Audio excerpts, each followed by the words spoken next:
Little Lick of Lust, Creature Cafe Series, Book 3, written by Clio Evans, performed by Gregory Salinas and Michelle Price. Trigger warnings. Hello, my little monster-loving creature. This is just a friendly reminder to make sure you check your trigger warnings before reading. This story has wax play, primal play, monster love, pegging, degradation, domination, and more. If any of those things are not for you, do not read this story. If those sound right, then maybe you need help. But then again, maybe I do too. Sincerely, the Barista. The Barista. Is this normally where you meet clients? My nipples are harder than Superman's, Barista. I let out a long breath and watched it curl out of my nostrils.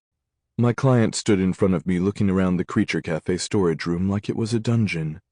Not that it wasn't. There had been plenty of times I had used this place to hold creatures that had crossed me. Eventually I'd stopped doing that, though, because of the customers in the front of the house.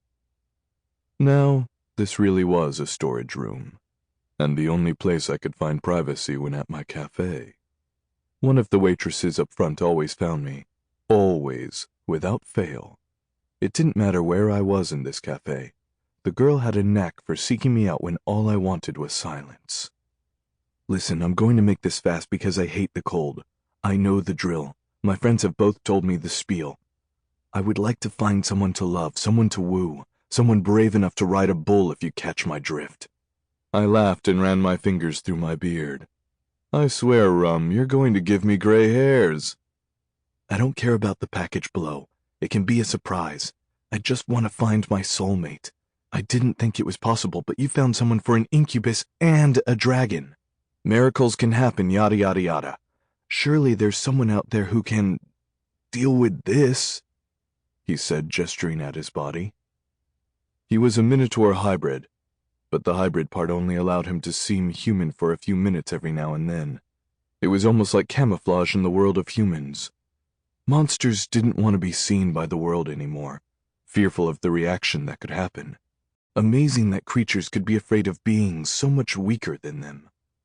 I wanted to turn that fear to love.